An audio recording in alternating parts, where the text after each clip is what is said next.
All right, I don't know if I'm recording or not. I think I am. All right, YouTube, Repo Man 64. I'm back. Hold on, let me get the light.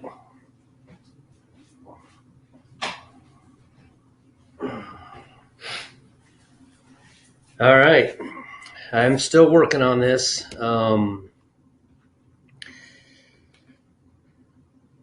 This concept that, people get in there, make comments, which I enjoy, and I like thought-provoking comments in the comment section. And the sniffling is because I mow during the day, my big piece of property that I have, and I'm having an allergic reaction. I took some Flonase, but I apologize for the sniffling.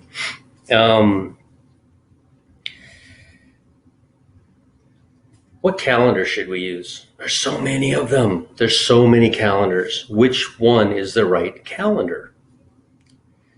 That's the question. That's what started me on this little venture that I'm on, trying to figure out what the first day of the year is. No feast day, no going into the temple on the correct day with a rope tied around you.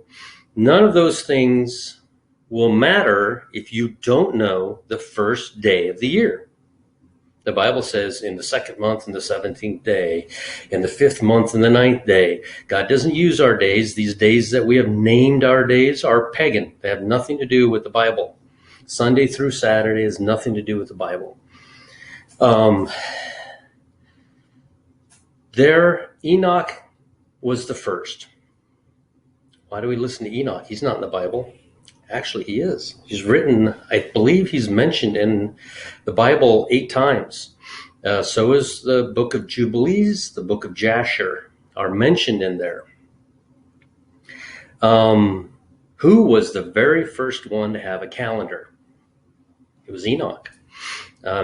It specifically tells us that he walked with God and that he was carried to the seventh heaven and that he was given, I don't want to say charge, he was given insight on our calendar, and he knows it perfectly. And if you read Enoch, you'll see that he does know it perfectly. God even warns us, like, we will falter. We'll turn our feast days into pagan days, and our pagan days into feast days, and we're gonna make a mistake. I don't need this because it's on the computer and I keep forgetting I have that on. So I want to show you this first. All right. Go here to the Enoch calendar. I think it's called, I'm not sure if I have it in my phone. It's called Enoch calendar. Of course, I need my glasses now. It is called Enoch calendars with an S .webs with an S.com. Go there. It's an amazing study that's been done, and you can learn this for yourself. Anybody can do it. I've been of the mindset that knowing this stuff shouldn't be that hard. Shouldn't be that much work. We should know God's days of rest, and we should know the days that he did stuff. Wednesday, for lack of a better term, because we understand the days of the week, the fourth day, God created the sun, moon, and stars. On the fourth day is when everything went into motion. That's the day of equal parts, day and night.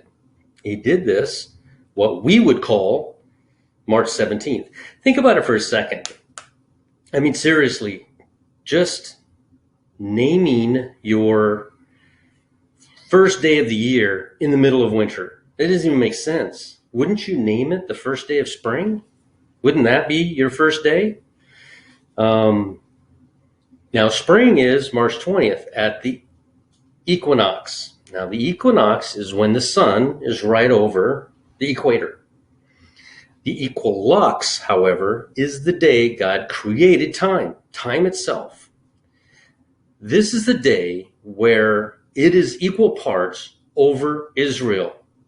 There's like Mount Sinai and Jerusalem and all that. It's called the belly of the earth, maybe, and that's the day where it is of equal parts. It's a very important day. The Bible tells us always to look to Israel. There's a reason for that. Look towards the Jews. They hold our answers. Right here, we start off, and I got to give credit to, because you ever heard somebody teach something and you get this chill, or the hair on your arm stand up, and you just like, ooh, that, you felt something there. Will over at Worship and Watch today was talking about how God is everywhere. So he's right here and he's right there with you. He hears every single thought. He's omnipotent. And Will did a good job of explaining that. I would go to Worship and Watch and listen to him, because he really is in tune with those types of emotions and feelings. And it woke something up inside of me when he said it. And it was amazing. And that is, you don't make a move where God isn't there. He's there. He's omnipotent. He's all knowing. He's everything. He's not something you can stick in a box and bring him out whenever you need something. He's everywhere all the time. And that just sent chills up me when he said that. I was like, I knew it, but when it's the way he said it, he has a way with words. And I would say go over to Worship. Oh my goodness, Worship. I'm gonna get in trouble. Worship and Watch. I would go over there to his channel, listen to how he worded that, and see if you don't get chills up your spine, just like I did. Worship and Watch. I looked it up. So I wanted to mention him before I read this. It's partially cut off, but I know what it says. It says, God is my strength. It says, Yahweh. I wish I knew how to say that better. That's his actual Yahweh. That's it. But God is my strength, my stronghold, and my refuge in the day of affliction. To you shall the nations come from the ends of the earth and say, our fathers have inherited nothing but lies. Nothing but lies. The world is lying to you. Go to work and have a nice house and a nice car, and there's nothing else. And live your whole life paying in, and then you die, and yeah, God's there. I'm sure he'll find you. It's not really how it works. You're supposed to live for God every day. So through the vanity and the things which there is no profit. That's in Jeremiah 16:19. The things on this planet, there is no profit to them. And we all get caught up in it. We're all trying to get ahead, right? Yah is the only Savior. That's it, Yah. So like I said, go to this website I told you about. You can read all this for yourself. I've highlighted a few items. I want to make my case that March 17th, St. Patrick's Day, the Green Day, is the first day of the year every single year. March 16th is the Sabbath. It is the last day of the year every year. And I want to show you how the 364-day calendar reconciles with our 365-day calendar. And this calendar, if we would have just followed this calendar, see, Enoch is the seventh from Adam. Enoch is a great-great-great-grandfather of Noah. Enoch was carried to the seventh heaven. We're going to the third heaven. He was carried to the seventh heaven. That's how much God loved this guy. He's not a small deal. He's a big deal. He was able to gaze onto the 10th heaven while he was up there. The angel Uriel took him around. Think about a watch, an actual watch that has gears and stuff in it. And think about being shrunk down to the size of an atom and flying into that watch and seeing how all those gears turned and they all worked together to make time. And it all was perfect in every kind of way. It's perfect. And as you're flying through all these gears, you're seeing how all this works. As a matter of fact, strange that I just said that, reminding me of a dream I had when I was a kid. I would fly through some kind of a machine like that when I was a kid, and I would see the inner workings of this machine. It was disc inside of disc, and they all worked together, and it made it perfect. And I had the same, it was weird. I had the same dream for like a week. I couldn't shake the dream. It kept coming at me every day. But here I am all these years later explaining to you how this dream got to me. Okay, let's go on with Enoch. Enoch would have wrote all this down and given it to his son, to his son, to his son, and they would have wound up on Noah's Ark. We know that Noah's Ark rested in Mount Ararat. And I believe, if I am correct, I'd have to look it up. I didn't before I got started. I should have. Those Dead Sea Scrolls are found over in the area where Noah landed. Noah would have taken those scrolls that his great-great-great-grandfather Enoch gave him. See, Enoch didn't die. He was taken into heaven when he was 365 years old. Those scrolls would have survived through the flood. That's how we got them.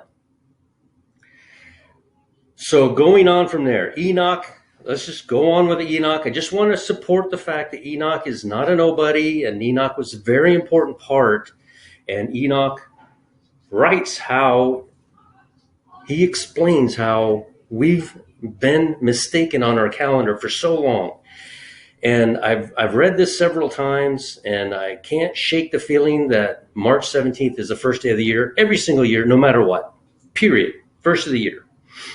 After that, you've got God explaining in the second month and the 17th day, Noah was in the ark and the flood began, which means second month and the 10th day, the ark was sealed shut. He sat in there for 7 days. Let's go on with this. I highlighted a few parts that was kind of important. Enoch's calendar is shown as the first book of Enoch and was given by the angel Uriel. Let me put these on because it looks like I can't read. And was given by the angel Uriel and is the original priestly calendar that was used in the Torah. This is the original calendar. So you want to ask, I don't know what calendar to use. How about we use the first one, the correct one? That's the one we should be using. The Enoch calendar is a 12-month solar calendar having 364 days only. And it was used by the antediluvian patriarchs by Noah, Abraham, and Jacob.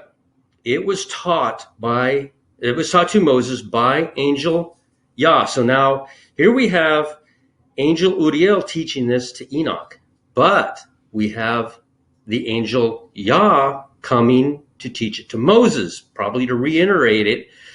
I don't know. You're talking hundreds and hundreds of years. You know, maybe the scrolls that he had maybe were damaged. I don't know, but it was retaught it. And it continues in effect through the Second Temple period under Ezra and Nehemiah.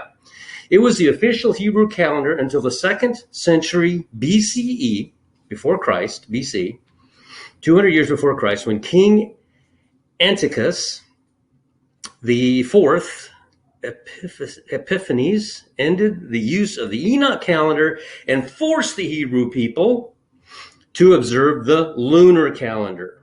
The new moon calendar was the official calendar of the Greeks, and the Alexander the Great conquered the Middle East in the 4th century BC, 400 years before.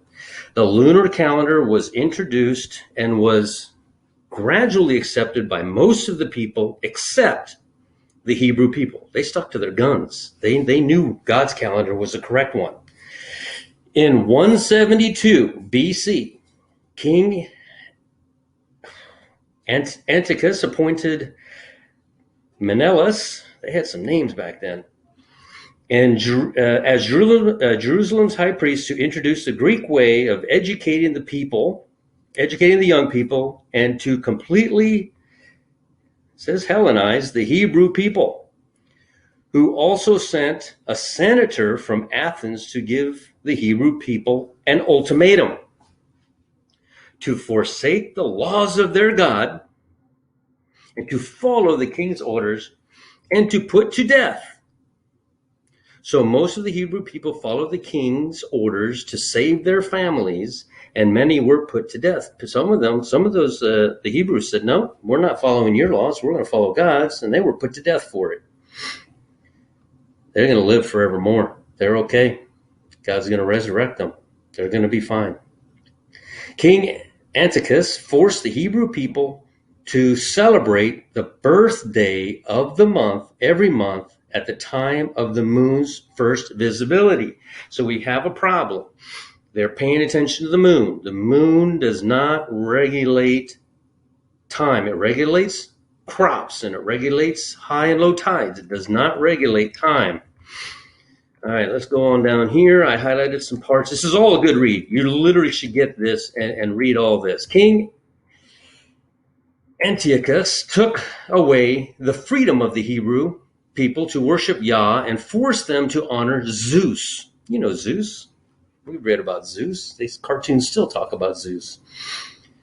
And his son Bacchus, son of God. So here you have Satan copying God and the son of God with two different gods called Zeus, which is God, and Bacchus, which is the son of God. You see already how Satan has always done this. He has always copied everything that God has done, trying to set up his own way of doing things. He didn't like God's calendar because it was perfect. So what does he do? He comes in and murders these people if they don't follow the other calendar that he's created because he thinks he's right. And I'm going to show you how the 365-day count is really bad, actually, because it's not a 365-day count. It's a 365 and a quarter day count. And it's actually wrong 3 times out of 4. So how do you follow a calendar that's wrong 3 times out of 4? This happened in exactly 350 years. The book of Daniel stated from the time King Darius began to reign in 520 BC to the time King Antiochus enforced his Hellenization policies on the people in 170 BC, the Jubilee timing is 350 years, which is time times and a half a time. I don't know if anybody's ever caught that or not. Or 7 Jubilees. King Antiochus died 1,335 days after he dedicated the temple to Zeus, and 1,290 days after he sacrificed a swine on Yah's altar. What a slap in the face. Satan does not play around, does he? Isn't our God amazing? Isn't he just amazing? I mean, he just one finger, he could wipe Satan right out of existence, but he's so loving and so patient. He's the greatest father ever. Think about how patient this father is. In the book of Daniel 7:25 says, he will say commands against that of the Most High and harass the holy ones of the Most High. His intent is to change the times and laws, and they shall be given into his hand until a time, times, and dividing of times. Daniel spoke about it. It's right there. It happened. Daniel 12:7. And I heard the man clothed in linen, which was upon the waters of the river, and he held up his right hand and his left hand to heaven, and swore by him that lives forever, this shall be for a time, times, and half a time. He shall have accomplished to shatter the power of the holy people and put an end to it. So he is the one that caused the correct calendar to not be used. Here we go in Daniel again, 12:11-13. For the time of the daily sacrifice shall be taken away, and the abomination that makes desolate set up, there shall be 1,290 days. Blessed is he that waits to come to the 1,335 days. But go thy way till the end, for thou shalt rest and stand in thy lot in the end of days. So though Satan did kill them, they're going to be there. This is the book of Jubilees. I know that the book of Enoch was written long before the flood. The book of Jubilees, I think it said in here that it was written around this time. And it was written of things like it was a book that was written around the time of things that were going on, and I'm telling you, these people, these Hebrews, they knew what was going on. They weren't stupid. They knew that Satan was changing this stuff so that you couldn't know possibly what was, when you're supposed to celebrate what day. Satan did not want us celebrating on this. When we get to heaven, I said this before. When we get to heaven, we are going to celebrate these days. Right now, to celebrate these days and to follow this law is impossible in this fleshly form that we're in. We cannot do it. We can't do it. That's why the law was created.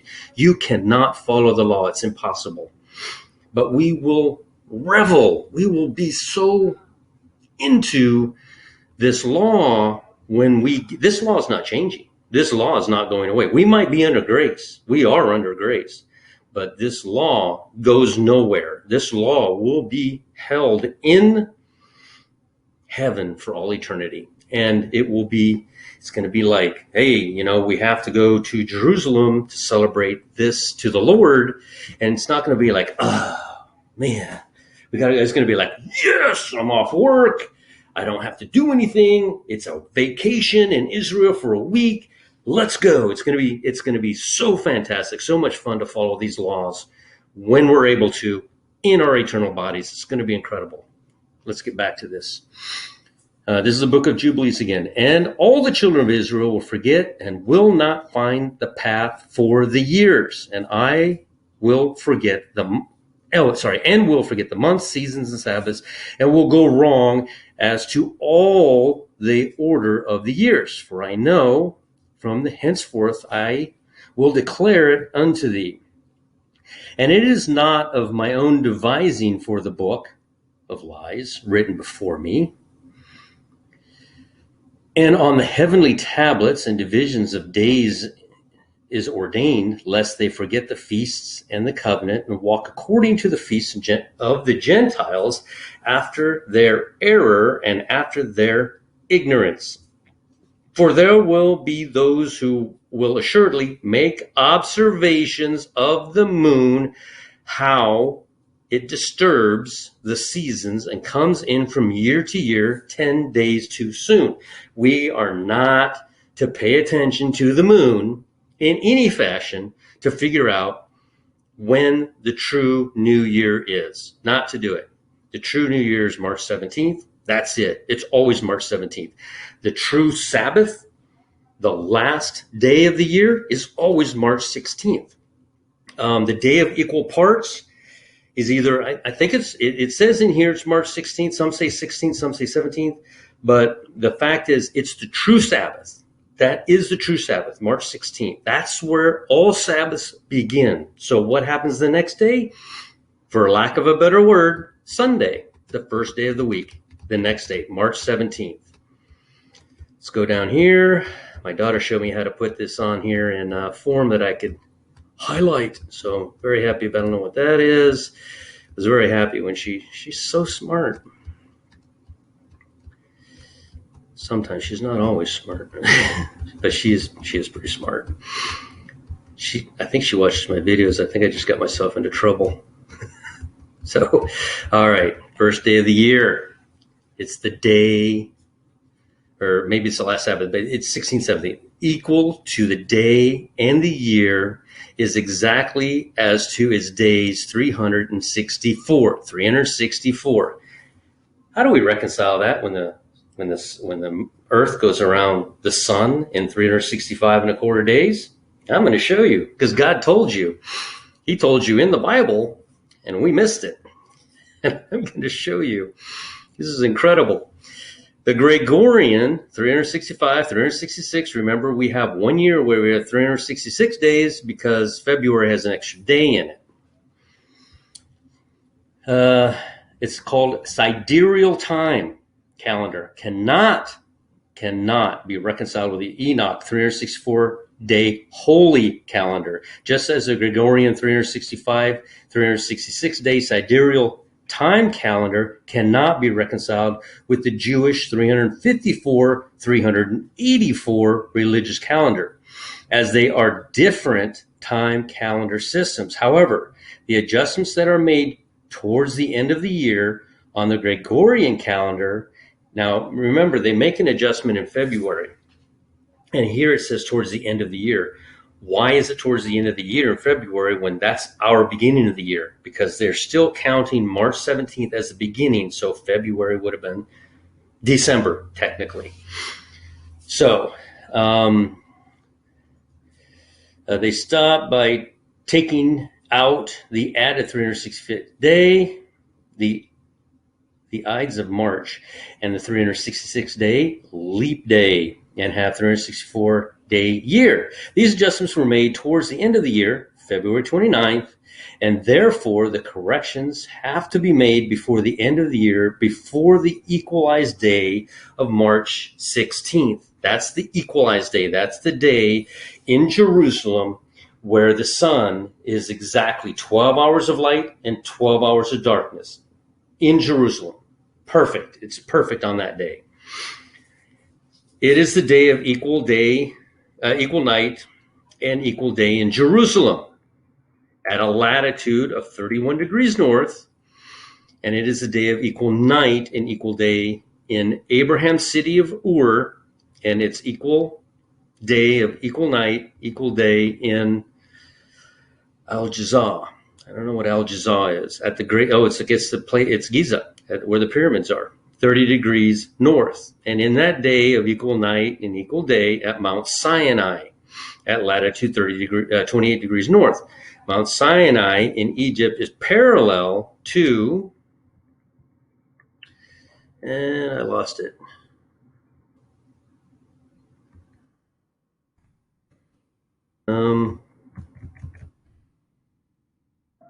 I lost it. I don't know what, I guess I'm missing a page maybe.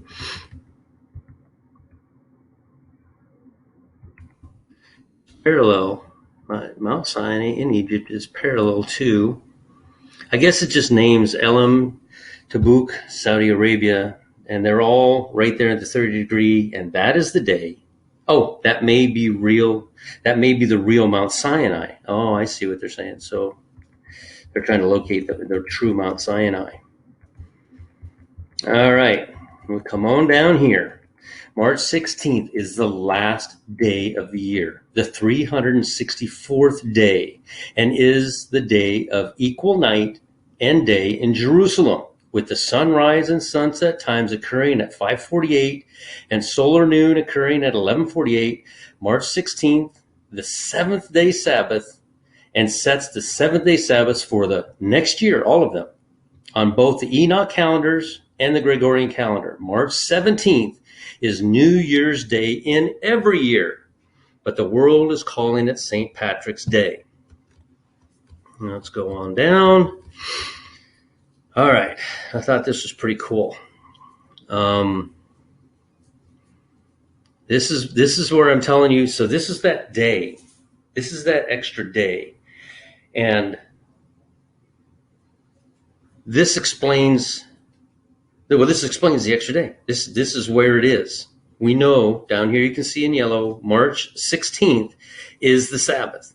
March 17th is New Year. But you remember that little story in the Bible about Joshua? God held back the sun. That's why that story's in there. The 14th and the 15th there's extra time in them. And that's why we have the time that we have. And that's why when you're counting and you get to March 14th and 15th, you just ignore the time because it doesn't exist, because this is what happened. Joshua observed the Feast of Booths and had a reading of the law. You can read that in Joshua 8:34-35. And after the feast, the Israelites went to war in the land of Canaan that lasted 5 years. You can read that in the book of Jasher. I have to find that, but it still mentions it. It was probably on the 6th day of the week, that was the 30th day of the month, and Yah held back the sun and moon from setting in order to finish the war with the Amorites before the 7th day Sabbath. They couldn't fight on the Sabbath. So he couldn't hold the day back on the Sabbath. And here it says he held it back the day before, so time stops for a moment. And that's how we're to observe it every year. We count all the way to the 13th, and then we wait until the day of equal parts. And we recognize that day as the Sabbath. And we know the next day is the first day of the year. If we're waiting from the 12th, 13th, 14th, 15th, we're waiting for that day of equal parts. We're waiting for that day when the sun and the moon, the light and the darkness are equal in Israel. Okay? And so Yah held back the sun and the moon from setting in order to finish the war with the Amorites before the seventh-day Sabbath. That was the 31st of the month. This is the time that the seasons change for 2 days, where the sun stays at the same position and time stopped for an additional 24 hours in time, but it was within the same sixth day of the week. Pretty cool. I found that awesome. I was always trying to figure out, so where's that extra day? There it is. You just basically ignore those days. The beginning of the year happens here, and the end of the year happens here, and whatever happens in the middle happens in the middle. Book of Jasher again. And when they were smiting, the day was declining towards evening. And Joshua said in the sight of all people, Sun, and he pointed at the sun, stand thou still upon Gibeon, and thou moon in the valley of Ajalon, until the nations have revenged itself upon its enemies. And the Lord hearkened to the voice of Joshua. And the sun stood still in the midst of the heavens, and it stood still 36 moments. And I believe they're calling that 24 hours. And the moon also stood still and hastened not to go down a whole day. And there was no day like that before it or after it, that the Lord hearkened unto the voice of man. For the Lord fought for Israel. God listened to man. He pointed at the sun and said, stop moving. I'm going to finish this war. Moon, stay right where you're at. I'm going to finish this war. And God listened and said, all right, I can do that. And he stopped it. That's incredible. Here in Joshua 10:13-14, just to support Jasher, the sun stood still and the moon stayed until the people had avenged themselves upon their enemies. It is not written in the book of, it says, is it not written in the book of Jasher? So the book of Jasher is mentioned in our Bible. It is a place of reference to go to. Like I said, Enoch is mentioned 8 times in our Bible, and is very important that we pay attention to Enoch. So the sun stood still in the midst of heaven and hastened not to go down for a whole day. And the day before and after, we heard God, the voice of men. We heard God and voice of men, for God fought for Israel. Can you imagine that? Can't even imagine that. Sun, stand still until I finish this war. Okay, I can do that for you. Wow, it's incredible. It states the last day of the year, the 31st day, has equal night and equal day parts, hours and minutes. Here it is in Enoch. On that day, the sun rises from that portal and sets in the west and returns to the east and rises in the third portal for 1:30 mornings and sets in the west. See, now the way Enoch counts his calendar is what I've written down here. Let me see if I can find it. Like I said, I've been studying this for a minute. I can't see myself, so I wanted to point this out. The first month, 30 days. The second month, 30 days. The third month, 31 days. So every third month has a 31 day. It all adds up to 364. Somewhere in there is a missing day. But that's what the Bible tells us in there, that God stopped time. So that time, it ends on this day and begins on this day. You start counting on this day and you stop counting on this day. What happens before that is fixed. You see what I'm saying? That's why he stopped time. So we had 2 days in one, and it fixed it. It brought it to 3. I bet you it was a day and a quarter too. I bet you it was the entire thing to make it all balanced perfectly, because God says his calendar was perfect. Enoch. Let us see here. Decreases amount 9 parts a day, 9 parts a day is equal to the day, and the year is exactly as its days 364. Again, invisible day in there because of this war that he stopped on. This day is not the vernal equinox, as the vernal equinox day does not have equal night and day parts. It is the equalux. The equinox happens on the 20th. The equalux happens on, well, it says 16th. And then the first day of the year is always on the green day, March 17th, St. Patrick's Day. When the center of the sun can be observed directly above the Earth's equator, the equator is over 2,000 miles away from Mount Sinai, where Enoch's calendar was given to Moses. So the vernal equinox has absolutely nothing to do with the holy calendar. The equator is where the world's equinox is established, but Yah's equinox is established at Mount Zion. Maybe that's why it's different. We're using the equator because it's, but it is 2,000 miles away, but the day of equal parts happens in Israel on the 16th. So the equator is where the world's equinox is established, but Yah's equinox is established at Mount Zion, which is where the center or the navel of the earth. And it goes on to explain in all of these verses, in Jubilees, in Ezekiel, in Isaiah, and in Micah, that Zion is where everything comes out of. Zion is where we're to look. Zion is the center of the universe.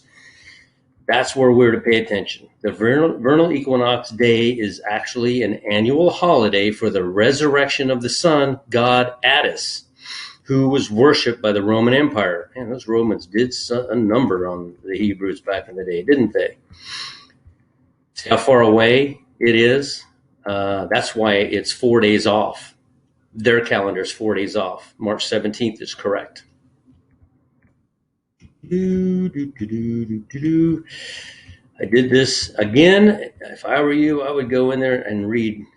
How many pages? 49 pages of this. I would go in there and read all 49 pages. Enoch was the first man to write down the calendar, and it is the calendar that 2 classes of angels use, who also observe the Sabbath day in heaven and on earth. I tell you, those laws, we're gonna have so much fun with those laws. They're gonna be perfect in our sight. The new moon on March 16th, 17th, that's when the new moon happens in those years. So if anybody's still trying to watch the moon, which I don't see how, I would love to overlay some of the work, like Dr. Berryman. I would just love to overlay everything he's done, because he's done so much work. He's amazing. I can't hold a candle to how much research he did. I just love to see it overlaid on beginning March 17th and going forward from there. I guarantee that I shouldn't say guarantee. I would think that everything he has would fall perfectly on this calendar. Perfectly, I would think. And I know it because the Jews got it wrong this year. The 9th of Av is not the 17th of July. It's the 24th. That is the 9th of Av. I counted it. I mean, it's so easy to do. It amazes me that I guess it doesn't amaze me. Satan couldn't handle how easy it was. So he's like, okay, so this is how we're going to do it. We're going to put 365 and a quarter days. Actually, I think that's our calendar. His was something completely different. What we're going to do is when the equinox happens, we're going to celebrate the equinox because it celebrates some Roman god. And when that happens, then we're going to wait for a moon to come around. As long as that new moon didn't happen, or the full moon, I'm not sure which we'll do. And then once it finally comes around, that's when we'll begin our year. That can't even remotely be true. I mean, that's not even close. How do you do that? The moon has nothing to do with the new year. This is something you can see up in Stellarium. This is the square of Pegasus in the northeast sky in Jerusalem. It rises on March 16th every year. This is the Sabbath, with the star I wish I could say that word, El Jinib, appearing on the horizon at 5:45 a.m. just before sunrise, and it is the sign of the last day of the year, ending the winter season. It's even written in the stars, people. March 16th is the Sabbath. It's the last day of the year. It's written right there in the stars, and you'll know it's the last day of the year because that's what you'll see if you were in Israel, and Israel is the navel of the earth. So I just wanted to bring this back to you because everybody's saying, I think I got through most of that. Please download this and look at this. Spring, there we go. First day, 3/17. That's the first day of the year. I don't know if I got anything else, but please go to this and read this for yourselves. I mean, I've been studying on this for a minute, trying to figure it out. And I'll tell you what, I believe this is it. March 17th, the month of Nisan, is the first day of the year. From what I understand, and this part could be, I need help on this part, maybe. I'm not solid on any of this, except for the fact that the first day of the year is March 17th. Now, your God, well, you're not God, but you know what I'm saying. God's creating from Sunday through Saturday. In the middle of his creation, on the 17th, let's call it Wednesday for lack of a better term, calls that day one. You really don't have time until he's set up time, which he did on the 17th. And that's the first day of the year. 16th is the day of equal parts. 17th is the first day of the year. And it says in the first, it has to be right. It has to be. I just was like, did he maybe start counting the first day when he finished creation? But then we're getting over there to the equinox, and the equinox is celebrated by a Roman god. So that's not it. So this has to be it. This has to be it. And then on the 14th day of the first month, Jesus went to the cross. This has got to be it. We come on down here again. I'm gonna keep coming back to this. I'd love to overlay all that work onto this calendar. The 9th of Av is the 24th. That's the 9th of Av. I can't escape that. That's just it. It is a day. 9th of Av is Tisha B'Av. It is a day of mourning, but Satan turned it into a day of celebration. They've, in their minds, have already passed the 9th of Av. Their day of mourning happened last week. They're about to have a wedding celebration. God said, I will turn your feast days into sorrow. That's more of the March 17th. Let me see here. I'll find it. Maybe I'm not going to find it. That's where we prove that. Let me see if I can remember. Amos 8:10. Could that possibly have been it? Amos 8:10. See if I can recall.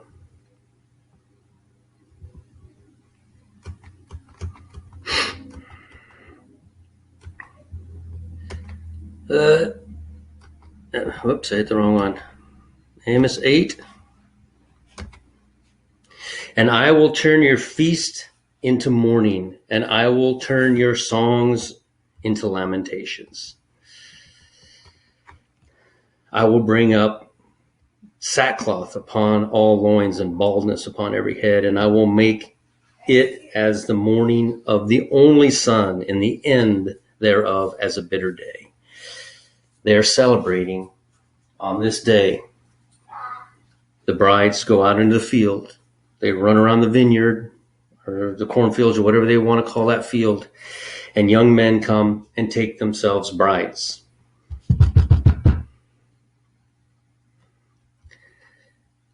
I don't know what else to say.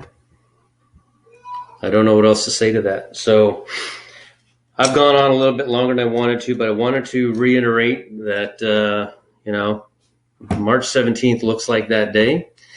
And Am I saying the rapture is going to happen on the 24th? No, but I am saying that we have not gone past Tisha B'Av yet. That is going to happen on the 24th. Even though they've already had their day of mourning, they missed it. 17th was not Tisha B'Av. So, Repo Man 64, I don't know. It's a lot of stuff. It has a lot of stuff. Go to a quiet place by yourself. Nobody needs to know. You don't need to tell anybody. Get on your knees. Pray for the Lord to come into your heart. If this is even remotely correct, we're here. 2021 is it. Dr. Berry has proven, and Gevti has proven that 2021 is it. We don't have much time left. I mean, best case scenario, if I'm right about this calendar, we have 6 months left of this year. If we follow the Gregorian calendar, we have like 4 months left almost. So don't play with your salvation. Come to the Lord and pray to him, come into your heart. I'm going to put a link to the Discord in the comments section. Come in there. Actually, Brother Will at Worship and Watch that I spoke of at the beginning of the video has a window in there, and every video he does we put in there, and then we go into his window or his room and discuss his videos. And I really would like to see you go subscribe to him and watch his videos. They're very you can sense God's in the room with him. Even that candle that's lit, it just helps so much that he has that. So I don't have any props. All right, Repo Man 64. Like, comment, share, and subscribe. And man, we're there. We're at it. Talk to you later, YouTube.